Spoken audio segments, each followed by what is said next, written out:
আজকে আমরা নবম শ্রেণীর জীবনবিজ্ঞান বিষয়ের তৃতীয় অধ্যায় জৈবনিক প্রক্রিয়া এই অধ্যায়ের আমরা গুরুত্বপূর্ণ প্রশ্ন উত্তর অর্থাৎ সাজেশন সম্পর্কে আলোচনা করব। এখানে আমরা এমসিকিউ, এসিকিউ 2 নম্বর এবং 5 নম্বর মানের সমস্ত রকমের গুরুত্বপূর্ণ প্রশ্ন এবং তাদের উত্তর সম্পর্কে আলোচনা করব। সুতরাং সম্পূর্ণ ভিডিওটি অবশ্যই তোমরা মনোযোগ সহকারে দেখো এবং এখানে যে প্রশ্ন উত্তরগুলো সম্পর্কে আলোচনা করা হচ্ছে সমস্ত প্রশ্ন উত্তরগুলো অবশ্যই তোমরা কিন্তু মুখস্থ করবে এবং প্র্যাকটিস করবে। তার আগে তোমরা পারলে তোমাদের যে পাঠ্য বই রয়েছে সেটা অবশ্যই কিন্তু একবার রিডিং পড়বে, ঠিক আছে? তারপর এখান থেকে এই প্রশ্ন এবং উত্তরগুলোকে তোমরা কিন্তু মুখস্থ করে নেবে। সাধারণত এর মধ্যে থেকে তোমাদের পরীক্ষায় কিন্তু প্রশ্ন দেওয়া হয়। তো চলো আজকের এই ভিডিওতে আমরা ক্লাস 9-এর জীবনবিজ্ঞান বা লাইফ সায়েন্স সাবজেক্টের 3rd চ্যাপ্টার জৈবনিক প্রক্রিয়া এই সম্পূর্ণ অধ্যায়ের আমরা গুরুত্বপূর্ণ প্রশ্ন উত্তরগুলো দেখে নিই। আর এই প্রশ্ন উত্তরের পিডিএফ ফাইল আমাদের সহজ লেসন অ্যাপের মধ্যে দেওয়া থাকবে। অ্যাপের লিঙ্ক ডেসক্রিপশন বক্সে দেওয়া আছে, এখান থেকে তোমরা অ্যাপটিকে ডাউনলোড করে নিয়ে চাইলে প্রশ্ন উত্তরের পিডিএফগুলো নিতে পারো এবং অ্যাপের মধ্যে সমস্ত সাবজেক্টের question answer, suggestion, model question paper, syllabus, mark revision এই সব কিছুর ভিডিও আর পিডিএফ কিন্তু দেওয়া থাকবে। তো দেখো আমরা প্রথমে এই অধ্যায় থেকে কিছু এমসিকিউ প্রশ্ন এবং তাদের উত্তর দেখে নেব। তারপর 1 নম্বর মানের এবং 2 নম্বর আর 5 নম্বর মানের যে বড় প্রশ্ন এবং তাদের উত্তর আমরা পরপর দেখব। এখানে 1 নম্বর থেকে বলা হচ্ছে সালোক সংশ্লেষে সাহায্যকারী প্রধান রঞ্জকটি হলো ক্যারোটিন, জ্যান্থাফিল, ক্লোরোফিল না পাইকোবিলিনস। তো এখানে দেখো সঠিক উত্তর কোনটা হবে? সালোক সংশ্লেষে সাহায্যকারী প্রধান রঞ্জকটি হচ্ছে ক্লোরোফিল। 2 নম্বর হচ্ছে সালোক সংশ্লেষে সব থেকে কোন বর্ণালী বেশি শোষিত হয়? সবুজ, হলদে, কমলা না লাল? তো সালোক সংশ্লেষে সব থেকে কোন বর্ণালী বেশি শোষিত হয়? উত্তর লিখবে লাল বর্ণালী, ঠিক আছে? 3 নম্বর দেখে ফটোলাইসিস প্রক্রিয়ায় কোনটি ঘটে? সূর্যালোক 7টি বর্ণে ভেঙে যায়, ক্লোরোফিল সক্রিয় হয়, শোষিত জল হাইড্রোজেন ও হাইড্রক্সিল আয়নে ভেঙে যায়, ক্লোরোফিল সক্রিয় হয় ও জল হাইড্রোজেন ও হাইড্রক্সিল আয়নে ভেঙে যায়। তো এখানে 4টি অপশন দেওয়া আছে। ফটোলাইসিস প্রক্রিয়ায় কোন ঘটনায় ঘটে? উত্তর লিখবে অপশন ডি এটা, ক্লোরোফিল সক্রিয় হয় এবং জল হাইড্রোজেন ও হাইড্রক্সিল আয়নে ভেঙে যায়। 4 নম্বর হচ্ছে কোনো শিশুর মাড়ি ফুলে উঠে রক্তক্ষরণ ঘটছে, তাকে কি খেতে দিলে এই উপসর্গ কমতে পারে? এখানে অপশান রয়েছে ভিজে ছোলা, ডিম, পাতিলেবু না গাজর? তো সঠিক উত্তরটি এখানে লিখবে অপশান সি একটা, পাতিলেবু খেতে দিলে এটা উপসর্গ কমতে পারে, ঠিক আছে, মাড়ি ফুলে উঠলে। 5 নম্বর সবুজ পাতার কোন কলায় সালোক সংশ্লেষ ঘটে? ভাজক কলা, মেসোফিল কলা, থাই কলা না জাইলেম কলা? তো সবুজ পাতার মেসোফিল কলায় সালোক সংশ্লেষ ঘটে। এরপর সালোক সংশ্লেষ প্রক্রিয়ায় উৎপন্ন গ্লুকোজে সৌরশক্তি কোন শক্তিরূপে আবদ্ধ থাকে? তাপশক্তি, গতিশক্তি, স্থৈতিক শক্তি না রাসায়নিক শক্তি? তো সালোক সংশ্লেষ প্রক্রিয়ায় এখানে বলা হয়েছে গ্লুকোজে সৌরশক্তি কোন শক্তিরূপে আবদ্ধ থাকে? উত্তর লিখবে স্থৈতিক শক্তিরূপে আবদ্ধ থাকে। 7 নম্বর থেকে শর্করা ও ফ্যাট বিপাকে কোনটি উৎপন্ন হয়? Uric acid, ammonia acid, carbon dioxide না ইউরিয়ান? তো শর্করা ও ফ্যাট বিপাকে কার্বন ডাইঅক্সাইড উৎপন্ন হয়। নেক্সট হচ্ছে 8 নম্বর দেখে আরশোলার বর্ণহীন রক্তকে বলে হিমোলিম্ফ, পেরিলিম্ফ, এন্ডোলিম্ফ না হিমোসিল? তো আরশোলার বর্ণহীন রক্তকে বলা হয় হিমোলিম্ফ। পরের প্রশ্ন 9 নম্বর দেখে মানব হৃৎপিণ্ডের কোন প্রকোষ্ঠ থেকে মহাধমনের উৎপত্তি ঘটে? বাম নিলয়, ডান নিলয়, বাম অলিন্দ, ডান অলিন্দ? তো মানব হৃৎপিণ্ডের বাম নিলয় থেকে মহাধমনীর উৎপত্তি হয়। যে প্রকার ডাব্লিউবিসি অ্যালার্জি প্রতিরোধ করে সেটা হচ্ছে মনোসাইট, বেসোফিল, ইউসোনোফিল না ইউট্রোফিল? তো যে প্রকার ডাব্লিউবিসি মানে হচ্ছে হোয়াইট ব্লাড কর্পাসল, ঠিক আছে, শ্বেত রক্তকণিকা আর কি। তো এটা অ্যালার্জি প্রতিরোধ করে, উত্তর লিখবে এখানে ইউসোনোফিল, ঠিক আছে, এই প্রকার শ্বেত রক্তকণিকা অ্যালার্জি প্রতিরোধ করে। এরপর 11 নম্বর থেকে প্রদত্ত কোনটি দানাবিহীন শ্বেত কণিকা? Neutrophil, eosinophil, lymphocyte, basophil? তো কোনটি দানাবিহীন শ্বেত রক্তকণিকা? উত্তর হচ্ছে লিম্ফোসাইট। এরপর বাইকাসপিড ভালভের অবস্থান হল বাম অলিন্দ ও মহাধমনীর সংযোগস্থল, বাম অলিন্দ ও বাম নিলয়ের সংযোগস্থল, ডান অলিন্দ ও নিম্ন মহাশিরার সংযোগস্থল, ডান অলিন্দ ও ফুসফুসীয় ধমনীর সংযোগস্থল? তো বাইকাসপিড ভালভের অবস্থান হচ্ছে, উত্তর লিখবে বাম অলিন্দ ও বাম নিলয়ের সংযোগস্থল। 13 নম্বর দেখা হচ্ছে নলাকার অতিরিক্ত শ্বাসযন্ত্র দেখা যায় শিঙি মাছ, মাগুর মাছ, কই মাছ না রুই মাছে? তো নলাকার অতিরিক্ত শ্বাসযন্ত্র দেখা যায় শিঙি মাছে। ফুসফুসের যে রোগে স্থিতিস্থাপকতা বা শ্বসনতল হ্রাস পায় তা হলো ক্যান্সার, ব্রঙ্কাইটিস, এরপর এমফাইসেমা আর হচ্ছে কোনোটি নয়। তো ফুসফুসের যে রোগে স্থিতিস্থাপকতা বা শ্বসনতল হ্রাস পায় সেটা হচ্ছে এমফাইসেমা। নেক্সট হচ্ছে 15 নম্বর দেখেন ইথার অ্যালকোহল সৃষ্টি হয় কোন প্রক্রিয়ায়? এখানে অপশান দেওয়া আছে সবাত শ্বসনে, অবাত শ্বসনে, ল্যাকটিক অ্যাসিড সন্ধানে না কোহল সন্ধানে? উত্তর লিখবে এখানে অপশান ডি এটা, কোহল সন্ধানে। ক্রেবস চক্রে প্রতি অণু গ্লুকোজ থেকে উৎপন্ন এটিপি অণুর সংখ্যা হলো 30, 2, 38 না 24। তো ক্রেবস চক্রে প্রতি অণু গ্লুকোজ থেকে উৎপন্ন এটিপি অণুর সংখ্যা হচ্ছে 38। এরপর হচ্ছে 17 নম্বর থেকে মিথজীবী পুষ্টি সম্পন্নকারী একটি প্রাণী হলো উকুন, ইউগ্লিনা, কৃমি না রোমেরা মাছ। তো মিথজীবী পুষ্টি সম্পন্নকারী একটি প্রাণী হচ্ছে এদের মধ্যে রেমোরা মাছ। এরপর 18 নম্বর থেকে মানুষের ছেদক দাঁতের মোট সংখ্যা 2টি, 4টি, 6টি না 8টি। তো মানুষের ছেদক দাঁতের মোট সংখ্যা 8টি। 19 নম্বর হচ্ছে কোন উৎসেচক দুগ্ধ প্রোটিনকে পেপটাইডে পরিণত করে? পেপসিন, ট্রিপসিন, এবার কাইমোট্রিপসিন না ইরেপসিন। তো কোন উৎসেচক দুগ্ধ প্রোটিনকে পেপটাইডে পরিণত করে? উত্তর লিখবে কাইমোট্রিপসিন। মূত্রে জলের পরিমাণ নিয়ন্ত্রণ করে যে হরমোন সেটা হচ্ছে এসিটিএইচ, এডিএইচ, জিটিএইচ না এসটিএইচ। তো মূত্রে জলের পরিমাণ নিয়ন্ত্রণ করে, উত্তর লিখবে এডিএইচ এই হরমোন। উদ্ভিদের একটি নাইট্রোজেন ঘটিত রেচন পদার্থ হলো গঁদ, রজন, কুইনাইন না তরক্ষীর। তো উদ্ভিদের নাইট্রোজেন ঘটিত রেচন পদার্থ হচ্ছে কুইনাইন। এরপর হচ্ছে কোনটি বৃক্কের কাজ নয়? রক্তচাপ নিয়ন্ত্রণ, বিষাক্ত উপাদানের রেচন, হোমিওস্ট্যাটিক বা দৈহিক স্থিতাবস্থা, জননের সহায়তা করা। তো এদের মধ্যে কোনটি বৃক্কের কাজ নয়? তো জননের সহায়তা করা এটা বৃক্কের কাজ নয়।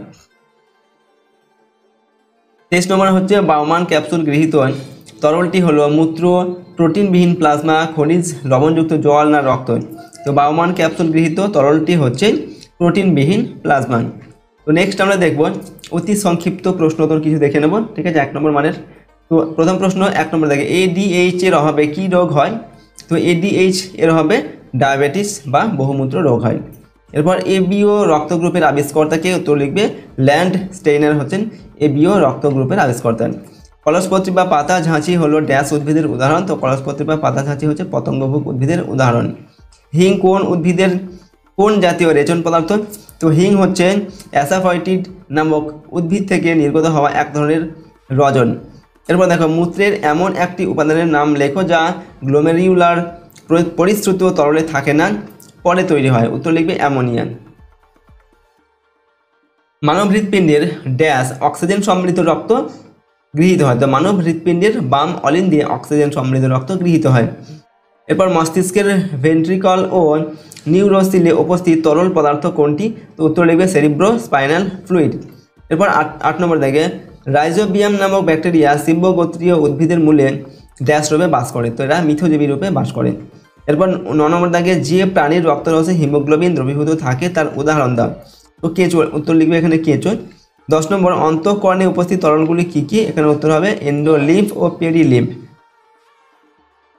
11 নম্বর দাগে ভিলাই এর আকার আঙুলের মতো হওয়ার সুবিধা কী?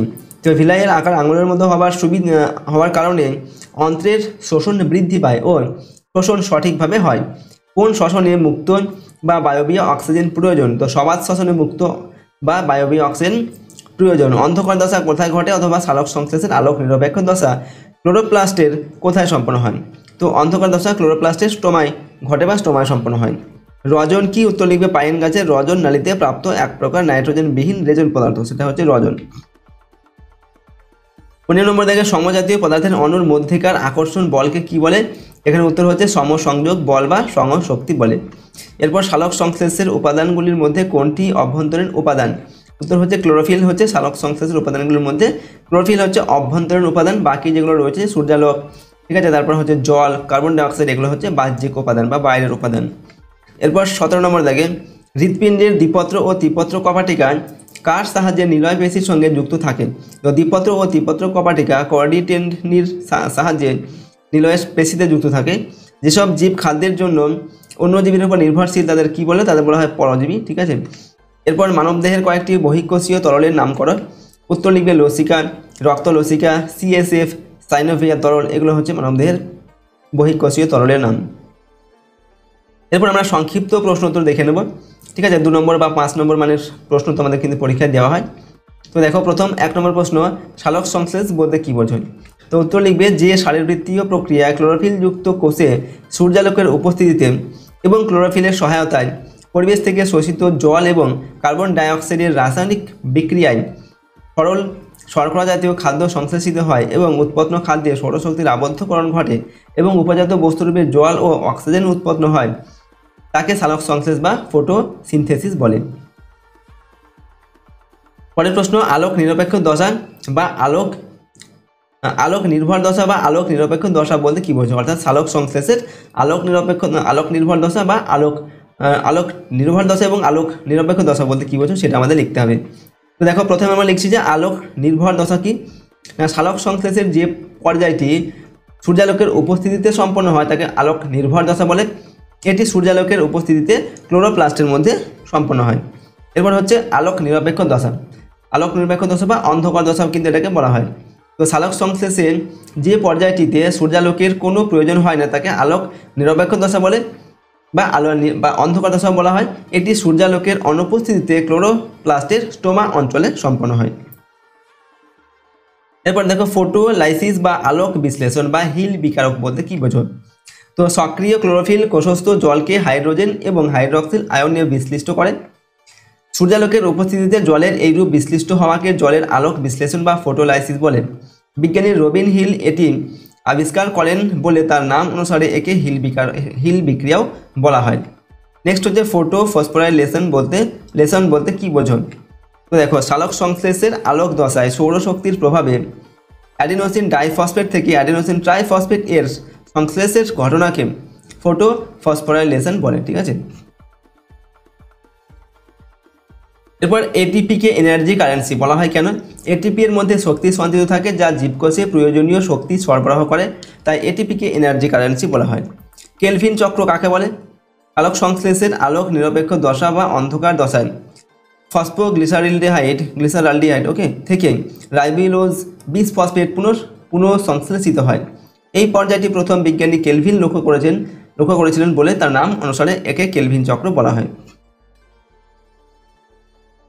সালোক সংশ্লেষের তাৎপর্য লেখন। দেখো, সালোক সংশ্লেষের তাৎপর্য হচ্ছে 1 নম্বর, সৌরশক্তি আবদ্ধকরণ ও রূপান্তর। সূর্য হলো শক্তির প্রাথমিক উৎস। শুধুমাত্র সবুজ গাছপালা সৌরশক্তি গ্রহণ করে এটিকে রাসায়নিক শক্তিতে রূপান্তর করে এবং সালোক সংশ্লেষের সময় এটিপি অণুর মধ্যে আবদ্ধ করে। পরে এই শক্তি খাবারের স্থৈতিক শক্তি হিসাবে সঞ্চিত হয়। 2 নম্বর হচ্ছে খাদ্যের উৎস। উদ্ভিদ এবং অন্যান্য জীব, বিশেষ করে প্রাণী, সেই খাদ্য গ্রহণ করে এবং শরীরের কোষে খাদ্যের জারণ প্রক্রিয়ায় গতিশক্তি উৎপন্ন করে। কাঠ, কয়লা, পেট্রোল প্রভৃতির মধ্যে থাকা শক্তি আসলে সৌরশক্তি, যা বহু বছর আগে উদ্ভিদে সঞ্চিত ছিল। 3 নম্বর হচ্ছে পরিবেশে কার্বন ডাই অক্সাইড ও অক্সিজেনের ভারসাম্য রক্ষা। বাতাসে অক্সিজেনের পরিমাণ 20.8% এবং কার্বন ডাই অক্সাইডের পরিমাণ হচ্ছে 0.03%। বায়ুতে কার্বন ডাই অক্সাইডের পরিমাণ বৃদ্ধি পায় যখন একটি প্রাণীর শ্বাস প্রশ্বাসের সময় কার্বন ডাই অক্সাইড ছেড়ে দেয় এবং অক্সিজেন গ্রহণ করে। তবে সালোক সংশ্লেষের সময় সবুজ উদ্ভিদ পরিবেশ থেকে কার্বন ডাই অক্সাইড শোষণ করে এবং অক্সিজেন অপসারণ করে বায়ুর অক্সিজেন ও কার্বন ডাই অক্সাইডের ভারসাম্য বজায় রাখে। ওকে। এরপর হচ্ছে 8 নম্বর দেখে সালোক সংশ্লেষের উপাদান হিসাবে কার্বন ডাই অক্সাইড, জল ও সূর্যালোকের ভূমিকা আলোচনা করা। তো প্রথমে আমরা কার্বন ডাই অক্সাইডের ভূমিকা লিখছি। সালোক সংশ্লেষে কার্বন ডাই অক্সাইড সাধারণত কার্বন এর উৎস রূপে কাজ করে, অক্সিজেনের উৎস রূপে কাজ করে এবং জৈব কাঠামো গঠন করে। এরপর জলের ভূমিকা। সালোক সংশ্লেষে জলের ভূমিকা হলো গ্লুকোজ অণুর হাইড্রোজেন সরবরাহ করে, আর সালোক সংশ্লেষের উপজাত পদার্থ অক্সিজেনের উৎসরূপে কাজ করে। এরপর সূর্যালোকের ভূমিকা। সালোক সংশ্লেষে সূর্যালোকের ভূমিকাগুলি হলো সূর্যালোকের ফোটন কণা উদ্ভিদের সবুজ রঞ্জক ক্লোরোফিলকে সক্রিয় হতে সাহায্য করে।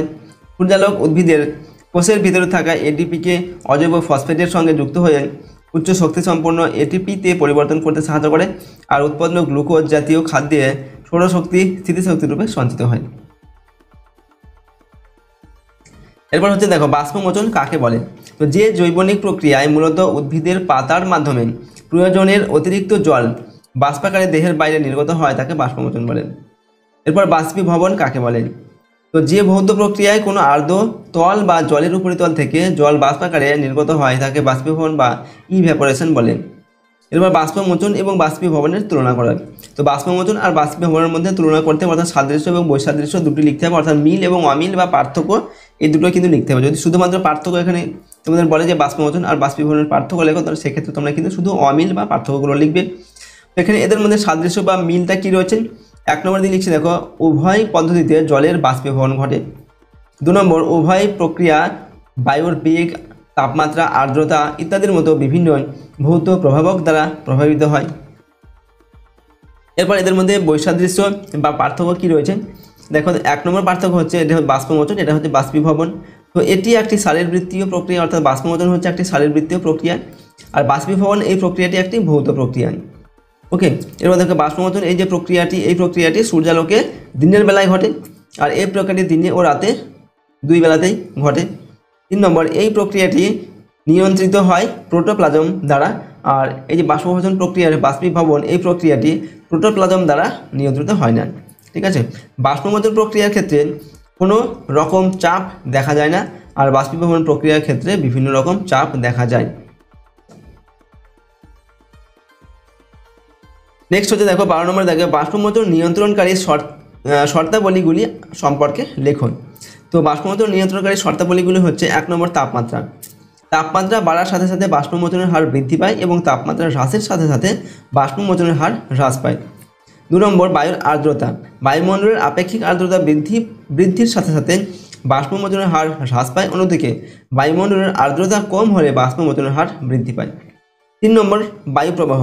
বায়ুপ্রবাহের হার বেশি হলে বাষ্পীভবনের বা বাষ্পমোচনের হার কিন্তু বেশি হবে। ঠিক আছে, এরপর 5 নম্বর, এটা 4 নম্বর হবে। ঠিক আছে, আলোক তীব্রতা। তো আলোক তীব্রতা বেশি হলে পত্ররন্ধ্রগুলি খুলে যায়, ফলে বাষ্পমোচনের হার বৃদ্ধি পায়, এবং আলোক তীব্রতা কম হলে বাষ্পমোচনের হার হ্রাস পায়। এগুলো হচ্ছে বাষ্পমোচন নিয়ন্ত্রণকারী শর্তাবলী। নেক্সট হচ্ছে বাষ্পমোচনের তাৎপর্য আলোচনা করো। তোমরা লিখছি বাষ্পমোচনের তাৎপর্য, প্রথমে লিখছি বাষ্পমোচনের উপকারী ভূমিকা। ঠিক আছে, বাষ্পমোচনের ফলে যেগুলো উপকার হয় উদ্ভিদ দেহে সেগুলো আমরা লিখছি। 1 নম্বর হচ্ছে রসের উৎস। বাষ্পমোচনের ফলে যে বাষ্পমোচন টান তৈরি হয় তা জাইলেম বাহিকার মাধ্যমে পাতায় সরাসরি জল বা রস পৌঁছতে সাহায্য করে, অর্থাৎ রসের উৎসতে সাহায্য করে বাষ্পমোচন। 2 নম্বর হচ্ছে জল শোষণ।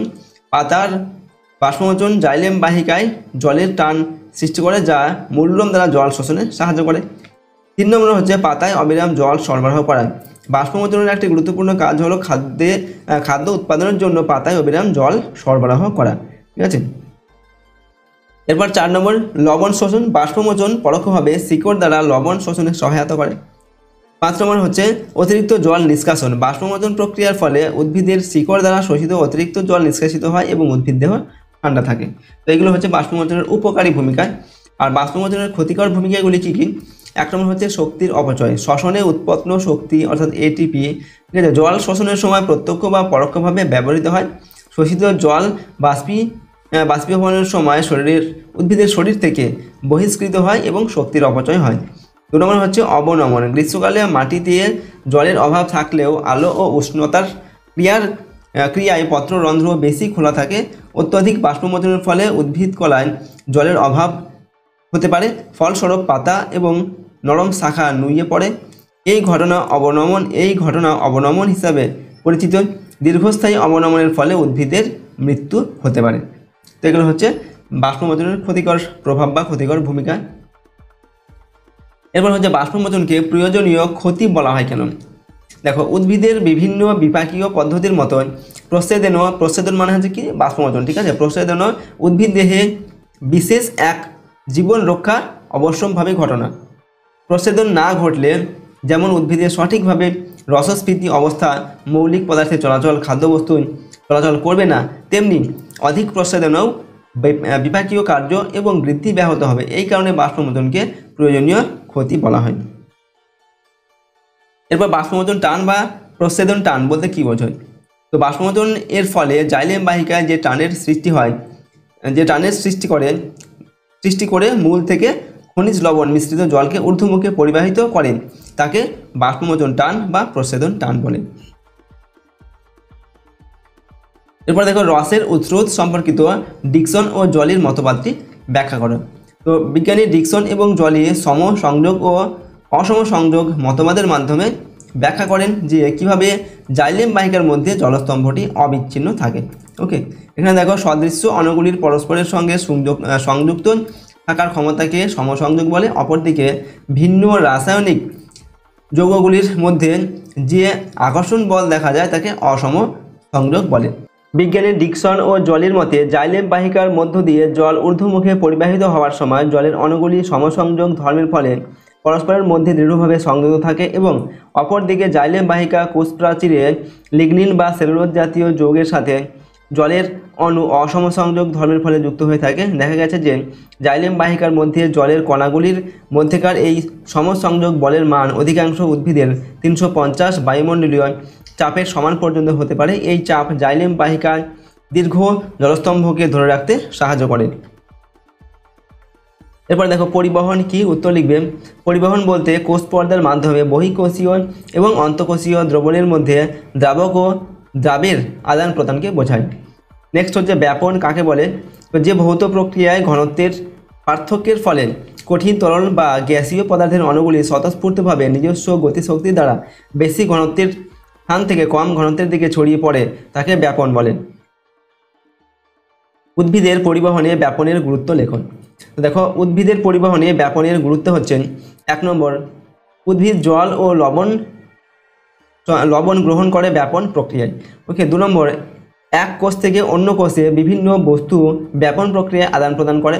3 নম্বর হচ্ছে জল জাইলেমের মৃত কোষ প্রাচীরে ছড়িয়ে পড়ে ব্যাপন প্রক্রিয়ায়।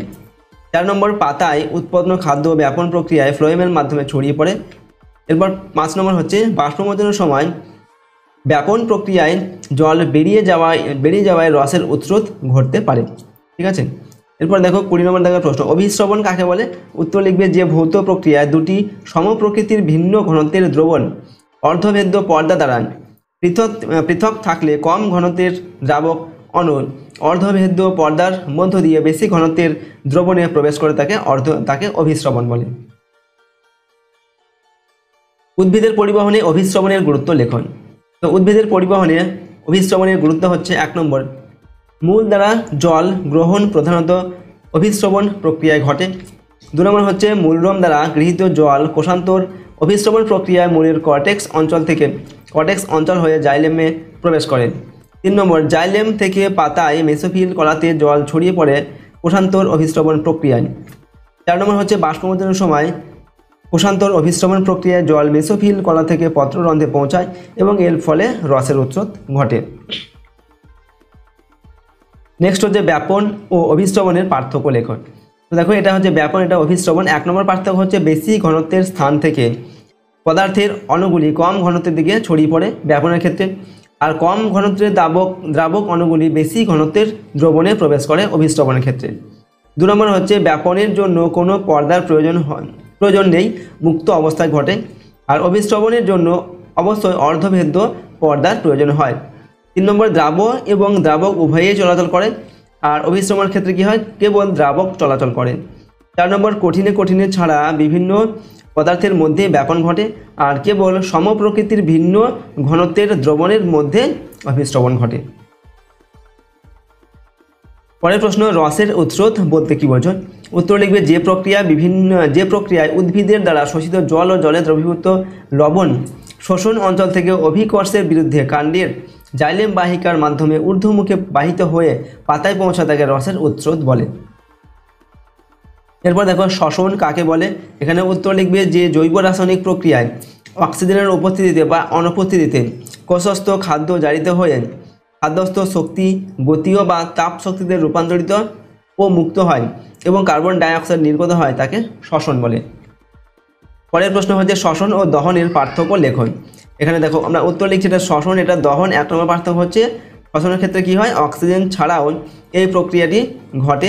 ঠিক আছে, আর অক্সিজেন ছাড়া এই প্রক্রিয়াটি ঘটা সম্ভব নয়। 2 নম্বর হচ্ছে এটি জৈব রাসায়নিক প্রক্রিয়া আর এটি অজৈব রাসায়নিক প্রক্রিয়া। 3 নম্বর, এই প্রক্রিয়ায় শক্তির মুক্তি ধীরে ধীরে ঘটে এবং এটিপি এর মধ্যে সঞ্চিত থাকে, আর এই প্রক্রিয়ায় শক্তির মুক্তি দ্রুত ঘটে এবং এটিপি এর মধ্যে সঞ্চিত হয় না। এগুলো হচ্ছে শ্বসন আর দহনের মধ্যে পার্থক্য। এরপর দেখো সবাত শ্বসন কাকে বলে, উত্তর লিখবে যে শ্বসন পদ্ধতিতে মুক্ত অক্সিজেনের উপস্থিতিতে জীবকোষে শ্বসন বস্তু সম্পূর্ণরূপে জারিত হয়ে কার্বন ডাই অক্সাইড এবং জল উৎপন্ন করে এবং খাদ্যে আবদ্ধ শক্তি এটিপি যৌগরূপে অথবা তাপশক্তি হিসাবে সম্পূর্ণ মুক্ত হয় তাকে সবাত শ্বসন বলে।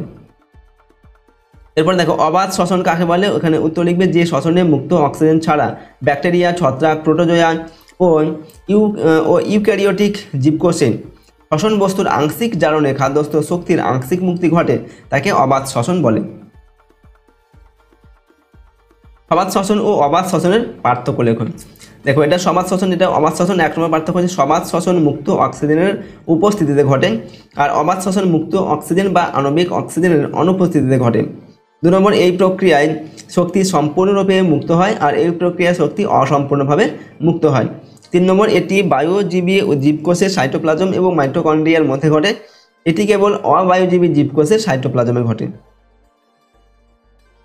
অতিরিক্ত শ্বাসযন্ত্র বলতে কী বোঝো? ফুলকা ছাড়া কিছু জিওল মাছের দেহে অতিরিক্ত শ্বাসযন্ত্র দেখা যায়, যেগুলির মাধ্যমে মাছেরা জলের বাইরেও নিঃশ্বাস প্রশ্বাস চালাতে পারে, যেমন হচ্ছে কই, শিঙি ও মাগুর মাছ, ঠিক আছে, এদের কিন্তু অতিরিক্ত শ্বাসযন্ত্র থাকে। এরপর হচ্ছে সন্ধান কাকে বলে? উত্তর লিখবে যে শ্বসন পদ্ধতিতে জীবকোষে অক্সিজেন ছাড়াই কয়েক প্রকার ব্যাকটেরিয়া ও ছত্রাকের দেহ নিঃসৃত উৎসেচকের প্রভাবে শ্বসন বস্তুর আংশিক জারণে বিভিন্ন প্রকার জৈব যৌগ উৎপন্ন হয় এবং খাদ্য শক্তির উচ্চ শক্তিসম্পন্ন ফসফেট যৌগরূপে আংশিক মুক্তি ঘটে, তাকে সন্ধান বলেন। ইএমপি পথ কি? তো গ্লাইকোলাইসিস পদ্ধতির ধাপগুলি বিজ্ঞানী এমডেন, এরপর হচ্ছে মেয়ারহফ এবং পার্নাস আবিষ্কার করেন। তাদের নাম অনুসারে গ্লাইকোলাইসিসকে তাই ইএমপি পথ বলে। নেক্সট হচ্ছে ক্রেবস চক্রকে টিসিএ চক্র বলা হয় কেন? না, ক্রেবস চক্রে উৎপাদিত বিভিন্ন জৈব অ্যাসিডগুলির মধ্যে প্রথম উৎপাদিত দ্রব্য সাইট্রিক অ্যাসিড হওয়ায় এই চক্রকে সাইট্রিক অ্যাসিড চক্র বলে। সাইট্রিক অ্যাসিডের 3টি কার্বলিক বর্গ থাকায় একে ট্রাইকার্বলিক অ্যাসিড বা ট্রাইকার্বলিক অ্যাসিড চক্র বা টিসিএ চক্র বলে। গ্লাইকোলাইসিস কাকে বলে?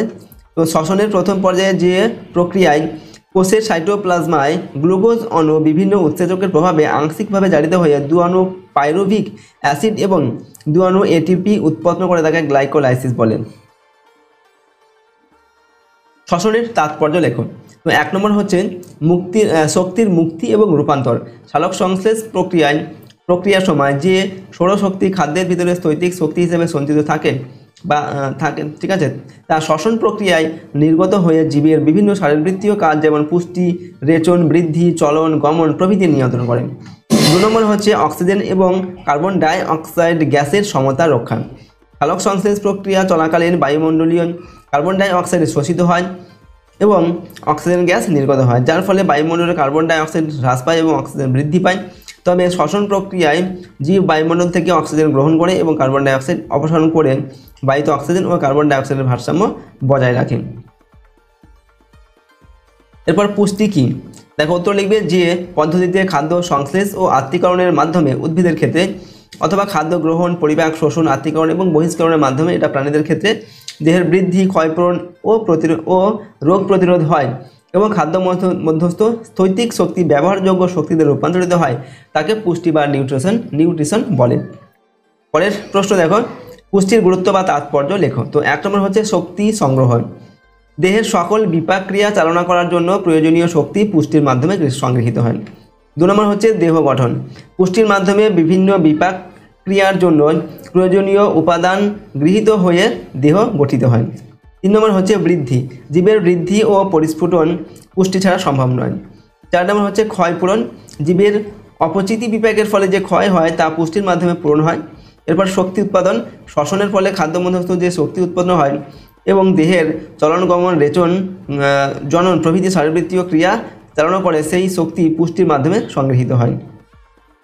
এরপর হচ্ছে রোগ প্রতিরোধ। দেহের বিভিন্ন বিপাকজাত রোগ পুষ্টির মাধ্যমে দূরীভূত হয়। ওকে, তো এগুলো হচ্ছে পুষ্টির গুরুত্ব। আর আরেকটি হচ্ছে সঞ্চয়। পুষ্টির মাধ্যমে ভবিষ্যতের জন্য জীবদেহে খাদ্য সঞ্চিত হয়, ঠিক আছে, এগুলো হচ্ছে পুষ্টির বিভিন্ন যে গুরুত্ব রয়েছে সেগুলো। এরপর স্বভোজী পুষ্টি কাকে বলে? উত্তর লিখবে স্বভোজী পুষ্টি বলতে যে প্রক্রিয়াকে বোঝায় সেই প্রক্রিয়া বোঝায় যার মাধ্যমে ক্লোরোফিল সমৃদ্ধ সবুজ গাছপালা পরিবেশ থেকে প্রাপ্ত সাধারণ কাঁচা মালের সংমিশ্রণ থেকে তাদের নিজস্ব খাদ্য তৈরি করে। অর্থাৎ স্বভোজী পুষ্টি হচ্ছে যে সমস্ত ক্লোরোফিলযুক্ত উদ্ভিদ নিজেদের খাদ্য নিজেরাই তৈরি করতে পারে, তাদেরকে বলা হয় কি স্বভোজী পুষ্টি, ঠিক আছে। নেক্সট হচ্ছে পরভোজী পুষ্টি কাকে বলে?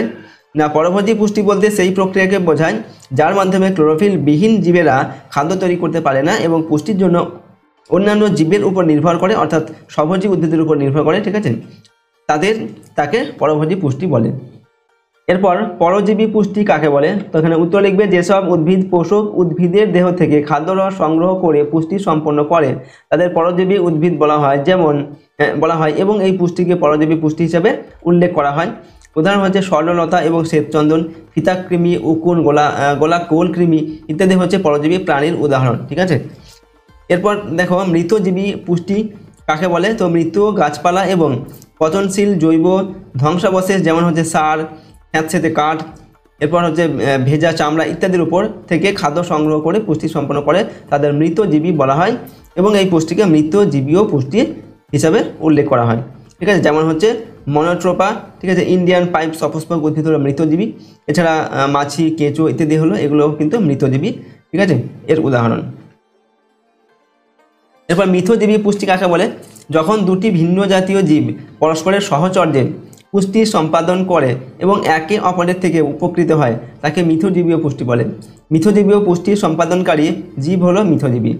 যেমন হচ্ছে দেখো রাইবোজোম নামের নাইট্রোজেন আবদ্ধকারী ব্যাকটেরিয়া সিম জাতীয় গাছের মূলে গুটি তৈরি করে নাইট্রোজেন সরবরাহ করে এবং উদ্ভিদ থেকেই খাদ্য শোষণ করে। অর্থাৎ এখানে দুজনই কিন্তু সহায়তা করে বেঁচে থাকে আর কি। এরপর হচ্ছে পতঙ্গভুক উদ্ভিদ কাকে বলে? উদাহরণ দাও। তো উদ্ভিদ প্রয়োজনীয় নাইট্রোজেনের চাহিদা মেটাতে নানা ফাঁদ তৈরি করে পোকামাকড় ধরে এবং মৃত পোকামাকড়ের দেহ থেকে পুষ্টির রস শোষণ করে পুষ্টি সম্পন্ন করে তাকে পতঙ্গভুক পুষ্টি বলে, এবং এই পুষ্টি সম্পন্নকারী উদ্ভিদকে পতঙ্গভুক উদ্ভিদ বলে। যেমন হচ্ছে কলসপত্রী, পাতাঝাঁঝি, সূর্য শিশির ইত্যাদি, এগুলো হচ্ছে পতঙ্গভুক উদ্ভিদের উদাহরণ। এরপর স্বভোজী ও পরভোজীর পার্থক্য লেখো। তো দেখো আমরা স্বভোজী আর পরভোজীর মধ্যে পার্থক্য লিখছি। 1 নম্বর, এরা নিজেরা প্রধানত সালোক সংশ্লেষ প্রক্রিয়ায় খাদ্য তৈরি করতে পারে, আর এরা নিজেরা খাদ্য তৈরি করতে পারে না, অন্য জীবদেহ থেকে অথবা মৃত জৈব পদার্থ থেকে খাদ্য সংগ্রহ করে। 2 নম্বর, এদের ক্লোরোফিল থাকে আর এদের ক্লোরোফিল থাকে না।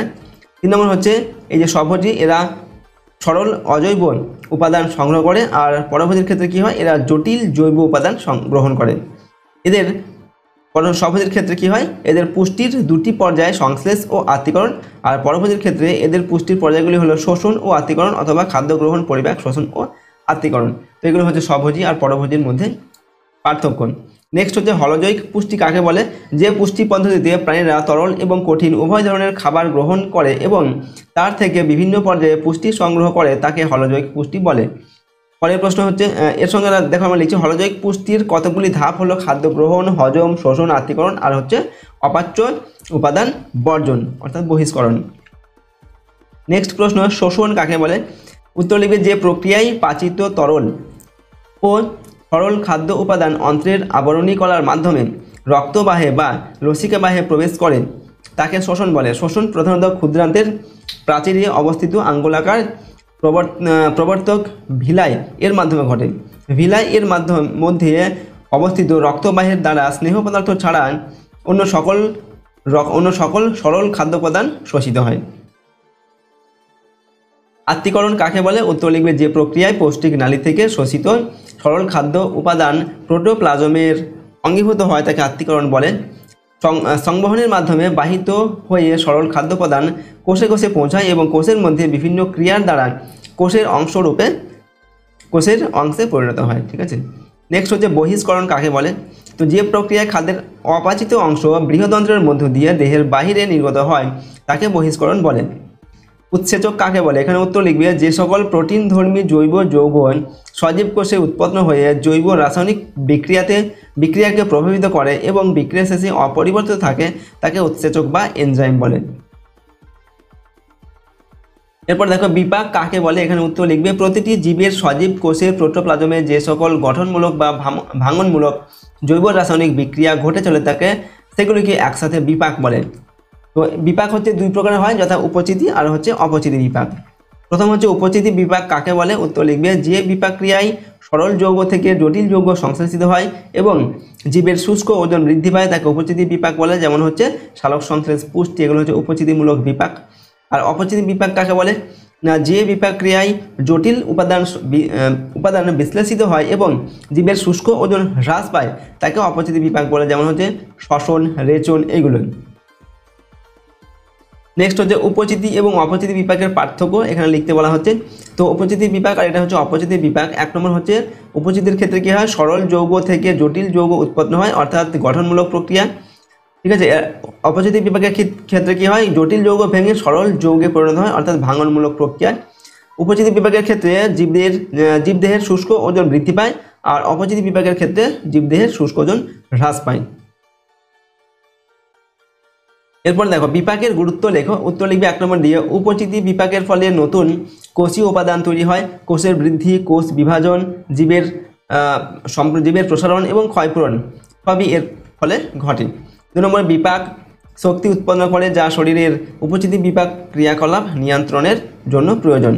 3 নম্বর হচ্ছে অ্যামিনো অ্যাসিড থেকে বিপাকীয় পদ্ধতিতে প্রোটিন তৈরি হয় যা এনজাইম হরমোন ইত্যাদির গঠনে ব্যবহৃত হয়। ঠিক আছে। এরপর খাদ্য কি, উত্তর লিখবে যে খাবারগুলি জীবদেহকে বৃদ্ধি, পুষ্টি, শক্তি উৎপাদন এবং ক্ষয়পূরণ করতে সহায়তা করে সেগুলিকে খাদ্য বলে।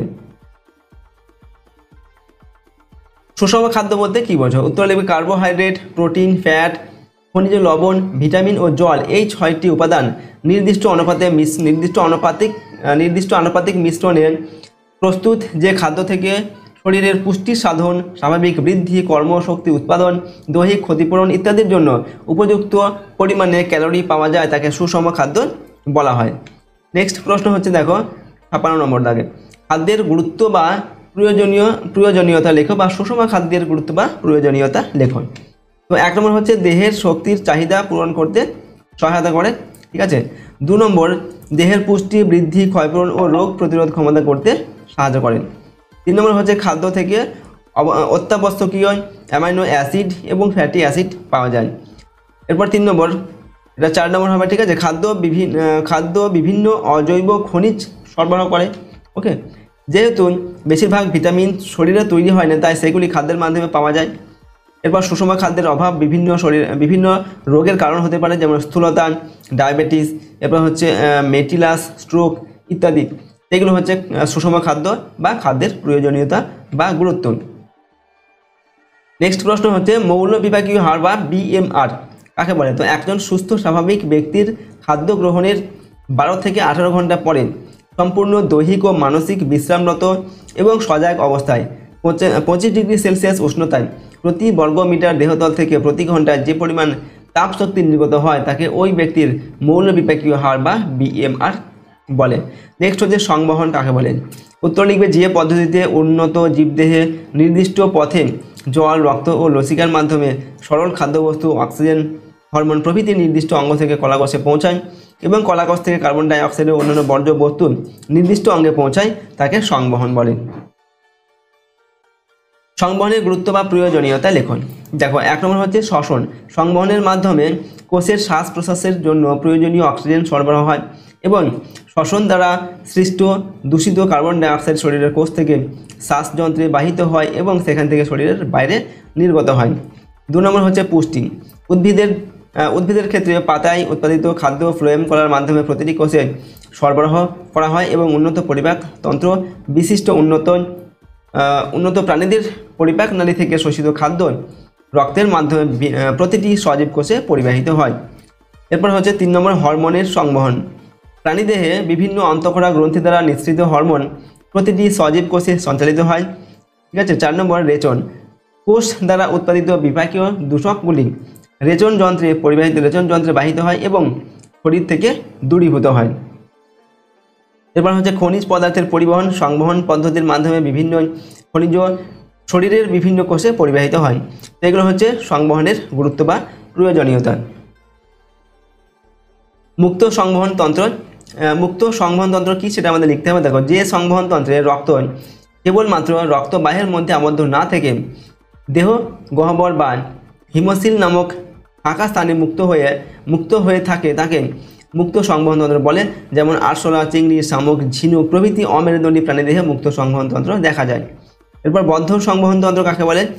যে সংবহন তন্ত্রে রক্ত সবসময় রক্তবাহে এবং হৃৎপিণ্ডের মধ্যে আবদ্ধভাবে সংবাহিত হয় কিন্তু কখনো দেহ গহ্বরে মুক্ত হয় না, সেই সংবহন তন্ত্রকে বদ্ধ সংবহন তন্ত্র বলে। যেমন কেঁচো, যোগ ইত্যাদির ইত্যাদি অ্যানিলিডা পর্বের প্রাণী এবং মানুষ সহ সমস্ত মেরুদণ্ডীয় প্রাণীদের সংবহনতন্ত্র বদ্ধ প্রকৃতির হয়। এরপর দেখো রক্ত কি, এখানে উত্তর লিখবে অস্বচ্ছ লবণাক্ত ক্ষারধর্মী যে তরল যোগকলা জীবদেহের বিভিন্ন অংশে পরিবাহিত হয়ে যোগাযোগ রক্ষা করে তাকে রক্ত বলে। রক্তের কাজ লেখো। তো 1 নম্বর হচ্ছে কোষে অক্সিজেন সরবরাহ করা, এটা রক্তের একটি কাজ। 2 নম্বর প্রতিটি কোষে পুষ্টি সরবরাহ করা। 3 নম্বর হচ্ছে রক্তের অণু রক্ত জমাট বাঁধতে এবং অভ্যন্তরীণ রক্তপাত প্রতিরোধে সাহায্য করে।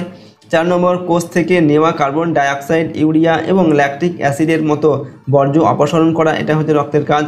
5 নম্বর হচ্ছে কিছু শ্বেত রক্তকণিকা অ্যান্টিবডি তৈরি করে যা প্রতিরোধ ক্ষমতা বাড়াতে সাহায্য করে। এগুলো হচ্ছে রক্তের কাজ।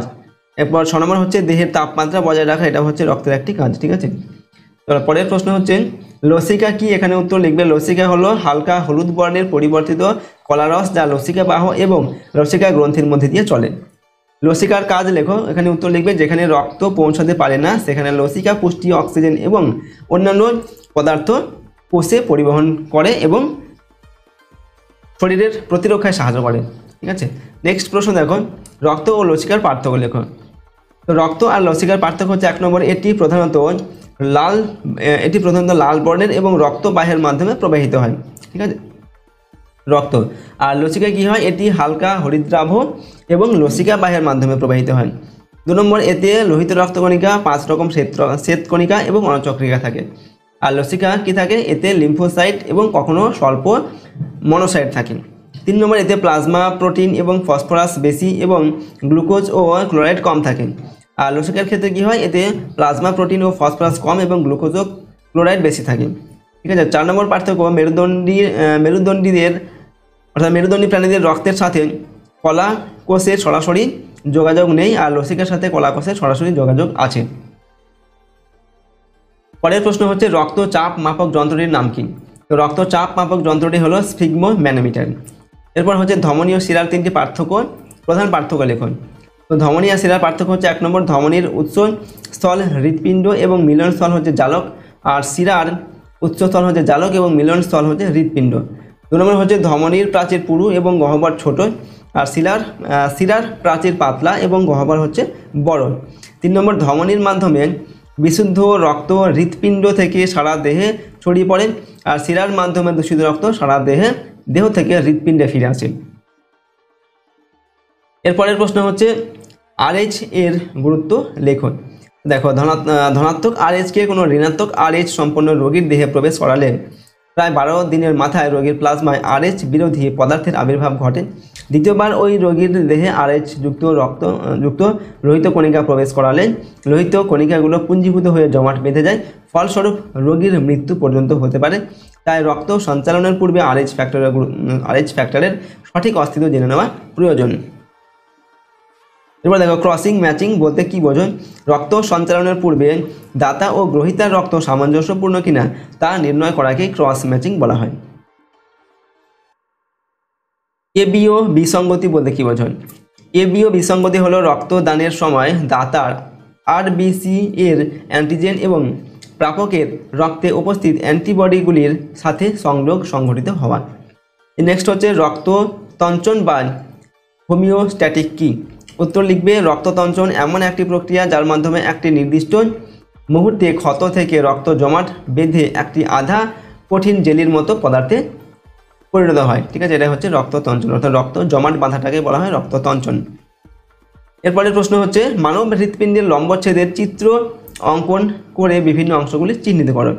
তো মানুষের হৃৎপিণ্ডের যে চিত্র সেটা তো আমাদের বইতে রয়েছে, বা এখান থেকে তোমরা কিন্তু দেখে এটাকে প্র্যাকটিস করবে। ঠিক আছে, এইভাবে কিন্তু আঁকার চেষ্টা করবে। এবং এখানে এই যে রক্তগুলো কোন দিকে প্রবাহিত হচ্ছে সেগুলো কিন্তু তীর চিহ্নের সাহায্যে দেখা যাবে, এবং এর বিভিন্ন নামগুলোকে কিন্তু তোমাদের চিহ্নিত করতে হবে। যেমন এটা হচ্ছে বাম অলিন্দ, ঠিক আছে, এটা হচ্ছে ডান নিলয়, এটা হচ্ছে ডান অলিন্দ, এটা হচ্ছে ডান এটা হচ্ছে বাম অলিন্দ। ঠিক আছে, এটা হচ্ছে বাম নিলয়, এটা হচ্ছে মহাধমনী, এটা হচ্ছে ফুসফুসীয় ধমনী, এটা ফুসফুসীয় শিরা, এটা হচ্ছে ঊর্ধ্ব মহাশিরা, এটা হচ্ছে নিম্ন মহাশিরা। তো এই জিনিসগুলো তোমাদের কিন্তু মনে রাখতে হবে। ঠিক আছে, এবং এটাকে আঁকার তোমরা প্র্যাকটিস করবে। এরপর দেখো রেচন কি। উত্তর লিখবে যে শারীরবৃত্তীয় প্রক্রিয়ায় জীবদেহের বিপাকে উৎপন্ন অপ্রয়োজনীয় দূষিত পদার্থগুলি অদ্রাব্য কেলাস বা কোলের রূপে নির্দিষ্ট কলাকোষে জমা হয় উদ্ভিদের ক্ষেত্রে, অথবা নির্দিষ্ট অঙ্গের মাধ্যমে দেহ থেকে বের হয়ে যায় প্রাণীর ক্ষেত্রে এবং দেহ সুস্থ থাকে, তাকে রেচন বলে। এরপরে প্রশ্ন দেখো, রেচনের গুরুত্ব এবং প্রয়োজনীয়তা লেখন। তো 1 নম্বর হচ্ছে দেহ সুস্থ রাখা। রেচন প্রক্রিয়ার মাধ্যমে ক্ষতিকারক পদার্থগুলি অপসারণের ফলে দেহ সুস্থ ও স্বাভাবিক থাকে। 2 নম্বর হচ্ছে কলাকোষের উপাদানসমূহের সমতা রক্ষা। রেচনের মাধ্যমে দেহের কলাকোষে জলসহ বিভিন্ন জৈব ও অজৈব উপাদানের পরিমাণ নির্দিষ্ট থাকে। 3 নম্বর হচ্ছে প্রাকৃতিক ভারসাম্য রক্ষা। প্রকৃতি থেকে জীব যে সকল উপাদান জীবন ধারণের জন্য গ্রহণ করে সেগুলির বেশিরভাগ, প্রধানত প্রাণীদের ক্ষেত্রে, রেচনের মাধ্যমে জীব দেহ থেকে প্রকৃতিতে ফিরে আসে। 4 নম্বর হচ্ছে মানব কল্যাণ। ওকে, উদ্ভিদের বিভিন্ন রেচন পদার্থ যেমন হচ্ছে গঁদ, রেচন, ট্যানিক, ওকে, গঁদ, রজন, ট্যানিক, এরপর হচ্ছে উপক্ষার, এটা হচ্ছে ট্যানিন, ঠিক আছে, ট্যানিন এবং উপক্ষার প্রভৃতি মানুষের ওষুধ প্রস্তুতি সহ বিভিন্ন কাজে লাগে, ঠিক আছে। তো এইগুলো হচ্ছে রেচনের গুরুত্ব বা প্রয়োজনীয়তা। আর একটা হচ্ছে এছাড়া দেহে অম্ল ও ক্ষারের ভারসাম্য রক্ষা এবং দেহ তাপ নিয়ন্ত্রণে রেচনের ভূমিকা রয়েছে। এরপরের প্রশ্ন হচ্ছে উদ্ভিদের রেচন পদার্থ অপসারণের উপায়গুলি লেখন। অর্থাৎ উদ্ভিদ কীভাবে তাদের রেচন পদার্থ ত্যাগ করে সেই উপায়গুলো লিখতে হবে। 1 নম্বর হচ্ছে পত্রমোচন। পত্রমোচী উদ্ভিদ যেমন হচ্ছে অশ্বত্থ, শিমুল, আমড়া প্রভৃতি নির্দিষ্ট ঋতুতে সমস্ত পাতা ঝরিয়ে, এবং চিরহরিত উদ্ভিদ যেমন দেবদারু, মেহগিনি প্রভৃতি এরা সারা বছরই কিছু কিছু পাতা ঝরিয়ে সঞ্চিত রেচন পদার্থ ত্যাগ করে। 2 নম্বর হচ্ছে বাকল মোচন। কিছু কিছু উদ্ভিদ যেমন পেয়ারা, আম, অর্জুন প্রভৃতি বাকল মোচনের মাধ্যমে বাকলে সঞ্চিত রেচন পদার্থ ত্যাগ করে। 3 নম্বর হচ্ছে ফল মোচন। বিভিন্ন উদ্ভিদের ফলে সঞ্চিত পদার্থগুলি ফল ঝরে পড়লে উদ্ভিদ দেহ থেকে রেচন পদার্থগুলো আলাদা হয়ে যায়, যেমন লেবু, আপেল, তেঁতুল প্রভৃতি ফলে জৈব অ্যাসিড, ধুতরা ফলে উপক্ষার প্রভৃতি সঞ্চিত হয়। 4 নম্বর হচ্ছে তরক্ষীর নিঃসরণ। বট, আকন্দ প্রভৃতি উদ্ভিদের ক্ষীর নালীতে জমে থাকা তরক্ষীর নামক রেচন পদার্থ আঘাতের ফলে বাইরে নির্গত হয়। তো এইভাবে কিন্তু এরা উদ্ভিদ কী করে, রেচন পদার্থ নির্গত করে। এরপর হচ্ছে 6 নম্বর গঁদ নিঃসরণ। পাইন, শাল প্রভৃতি উদ্ভিদের রজন নালীতে জমে থাকা রজন প্রাকৃতিকভাবে বা আঘাতের ফলে দেহ থেকে নির্গত করে। তো এই সমস্ত উপায়ে উদ্ভিদরা তাদের দেহের যে রেচন পদার্থ সেগুলোকে ত্যাগ করে। এরপর কয়েকটি নাইট্রোজেন যুক্ত রেচন পদার্থের নাম লেখো। তো কয়েকটি নাইট্রোজেন যুক্ত রেচন পদার্থ হচ্ছে কুইনাইন, নিকোটিন, রেসারপিন, এগুলো হচ্ছে নাইট্রোজেন যুক্ত রেচন পদার্থ। কয়েকটি নাইট্রোজেন বিহীন রেচন পদার্থের নাম লেখো। উত্তর লিখবে গঁদ, রজন, এগুলো হচ্ছে নাইট্রোজেন বিহীন রেচন পদার্থ। এরপর সব রেচন পদার্থ বর্জ্য পদার্থ, কিন্তু সব বর্জ্য পদার্থ রেচন পদার্থ নয়, এটা ব্যাখ্যা করতে হবে। তো যেসব বর্জ্য পদার্থ বিপাকজাত এবং ক্ষতিকারক তাদের রেচন পদার্থ বলা হয়, যেমন মল বিপাকজাত পদার্থ নয়, তাই মলকে বর্জ্য পদার্থ বলা গেলেও রেচন পদার্থ বলা যায় না। কিন্তু বিপাকের ফলে সৃষ্টি হওয়া মূত্রকে রেচন পদার্থ বলা হয় এবং একই সঙ্গে তা বর্জ্য পদার্থ বটে। সুতরাং সব রেচন পদার্থ বর্জ্য পদার্থ, কিন্তু সব বর্জ্য পদার্থ রেচন পদার্থ নয়। পরের প্রশ্ন হচ্ছে উদ্ভিদের রেচন পদার্থের শ্রেণীবিভাগগুলি কী কী। তো উদ্ভিদের রেচন পদার্থের শ্রেণীবিভাগ প্রধানত 3টি: পত্রমোচন, বাকলমোচন এবং ফলমোচন, এগুলো হয়ে থাকে। রজন কি, এটি কোথায় পাওয়া যায়, এর ব্যবহার লেখন। তো রজন জলে অদ্রাব্য হালকা হলুদ রঙের সুগন্ধিযুক্ত রেচন পদার্থ, ঠিক আছে। এরপর হচ্ছে এটি সাধারণত শাল গাছের ছালে ও পাইন গাছের কাণ্ডে দেখা যায়। কঠিন রজন বা গালা কাঠের পালিশে ব্যবহৃত হয়, তাছাড়া ধুনা, পূজা পার্বণে ব্যবহৃত হয়, ঠিক আছে। এগুলো হচ্ছে রজন এর ব্যবহার। এরপর হচ্ছে তরক্ষীর কি, এটি কোথায় পাওয়া যায়, এর ব্যবহার লেখন। তো তরক্ষীর এক প্রকারের সাদা রঙের জলের মতো তরল পদার্থ, ওকে। এটি সাধারণত বট, আকন্দ, পেঁপে, রাবার, কাঁঠাল প্রভৃতি গাছের আঠা থেকে উৎপন্ন হয়। এর ব্যবহারগুলো কি, পেঁপে গাছের তরক্ষীর প্যাপাইন নামক পদার্থ প্রোটিন পরিপাকে সাহায্য করে, ঠিক আছে। তাছাড়া যে বিভিন্ন রকম আঠা এবং রবার, এগুলো কিন্তু আমাদের দৈনন্দিন জীবনের কাজে কিন্তু ব্যবহৃত হয়।